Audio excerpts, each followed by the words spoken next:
World's most mysterious islands. While the secrets of the majority of the world's islands have long since been discovered, some are still a mystery. After appearing on maps for centuries, islands appear to disappear overnight. On isolated islands, top-secret dangerous facilities are demolished or abandoned. Those who are willing to visit the islands that once housed the sick and insane can experience their unsettling and eerie memories. For these and other reasons, these 10 peculiar and enigmatic islands are all genuinely remarkable. Number 10. Isla Bermeja, the Lost Island. Isla Bermeja was depicted off the coast of the Yucatan coast on maps from the 1700s, farther away than any other island that Mexico claimed. The island was exactly what Mexico needed to strengthen its claim to offshore oil and put an end to U.S. encroachment on its territorial claims in that area. There was only one issue. According to a 2009 study by the National Autonomous University of Mexico, the island is not real, at least not where it is supposed to be.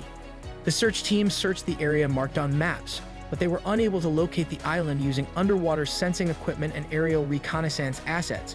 Mexico's 200 nautical mile territorial limits is thought to be 55 nautical miles away from the island. Mexico would be able to assert its oil claims across the entire Gulf by staking a claim on it. Despite the island's disappearance, Elias Cardenas, the chairman of Mexico's Congressional Maritime Committee, intended to carry on his nation's search in the hopes that it might turn up somewhere else. The island's disappearance was initially reported in 1997 after a Navy fishing expedition failed to locate it. Isla Bermeja, which is estimated to have been 80 square kilometers, 31 square miles in size, was the starting point of Mexico's 200 nautical mile limit until it vanished.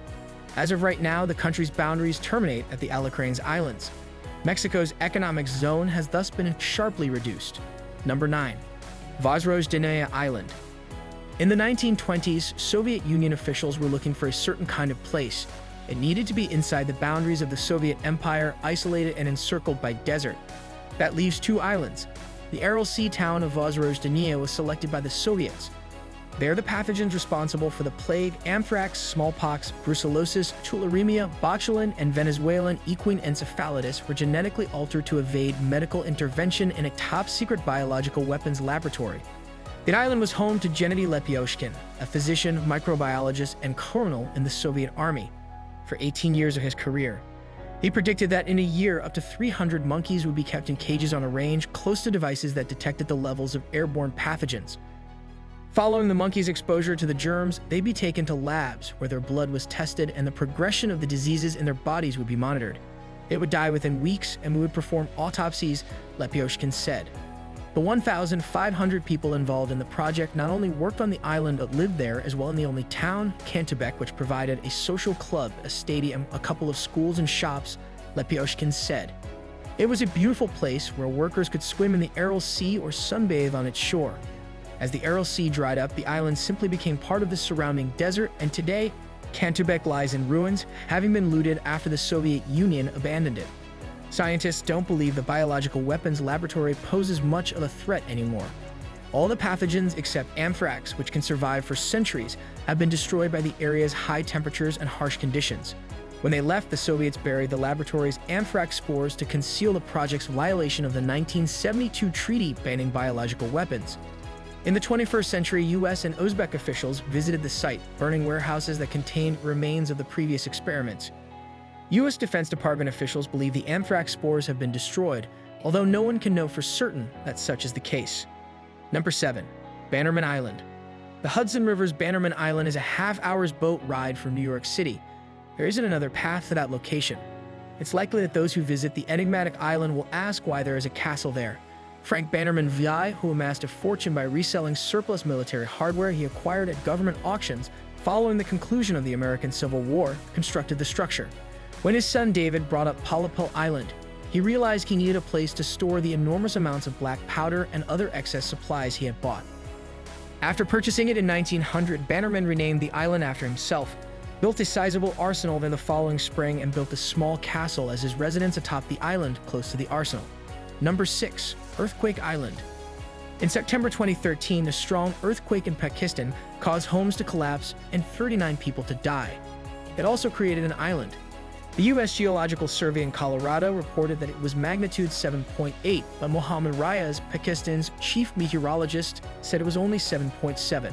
The island didn't exist prior to the earthquake, but following it, residents near the port of Guadar reported seeing the tiny island, which is about 100 meters, 330 feet long, and 9 meters, 30 feet high, appear, according to Director General of the Pakistan Meteorological Department Arif Mahmood. Pakistani officials stated that additional research would be carried out to ascertain the cause of the earthquake, but speculated that it may have buckled land beneath the sea, creating the island. Number 5. Poveglia Island. During the time when the bubonic plague killed almost half of humanity, the Romans came up with a brilliant plan to keep the healthy and the sick apart. The afflicted individuals were transported to Poveglia Island, a tiny, remote island that floats between Lido and Venice. People spent the last moments of their miserable lives with one another there until they passed away. The next time an epidemic struck, barely alive bodies were thrown onto the already death-streaked island and burned in mass graves. A mental hospital was constructed in the 1920s to house the island's newest guests or anyone exhibiting signs of a physical or mental illness. In essence, if you had an itching, you would travel to Poveglia, where you would be surrounded by more than 100,000 dead people and sink your feet into a mixture of dirt and human ash. Since mental health was still largely unregulated, an unscrupulous doctor who once ran the mental hospital subjected islanders to a variety of cruel experiments, such as inserting chisels into their brains to see what moved. The physician took his own life by leaping from the bell tower, adding another horrific and bizarre chapter to the island's strange history. Number 4. Floating Eye Island. Located in the Parana Delta between the cities of Campana and Zurich in Buenos Aires province in Argentina, is an island shaped like a nearly perfect circle with a diameter of 120 meters, 390 feet. It is surrounded by a channel that also forms a nearly perfect circle. Thanks to the presence of the round landmass inside it, the channel looks much like a crescent moon. Together, the island and channel resemble an eye, an appearance that suggested the island's nickname. The eye floats, it also rotates on its own axis. Film director Sergio Nuspiller said. The filmmaker discovered the eye in 2016 while he was scouting locations for a science fiction movie. Number 3. Socotra Island. Off the coast of Yemen, Socotra Island appears to be an alien planet to everyone. Because of the remote location's isolation, harsh temperatures, and dry conditions, its endangered flora is distinct. Its plant life is unique to Earth, accounting for 1/3 of its total. Thankfully, a national park has been established on 70% of the island. A few of the plants resemble turnips that have been turned upside down. Another tree, known as Dragon's Blood Tree because of its crimson sap, has branches that have no leaves except at the tips, giving the impression that the branches are the tree's roots and that it is growing upside down. The unusual tree is used for wood staining, fabric dye, incense, and its purported medicinal properties. The bottle tree on the island has a thick trunk and few limbs that are thicker near the trunk and give rise to clusters of much thinner branches that end in thick clumps of green leaves. The tree is adapted to store water in a dry climate. Number 2. Diego Garcia. Diego Garcia is a 4 square kilometers, 17 square miles atoll in the Indian Ocean that resembles a U. It features white sand beaches and dense tropical jungles. In exchange for Britain agreeing to lease the strategically significant island, which is situated between East Africa, the Middle East, and Southeast Asia, allowing the U.S. to strike locations in both Asia and the Middle East, 2,000 native Chagosians called the island home until the British government forcibly relocated them there between 1968 and 1973. Diego Garcia served as a staging ground for air support operations in the Gulf War, 1991, the Afghanistan War, 2001, and the Iraq War. If you enjoyed this video, please click the like button and subscribe to receive more content of a similar nature.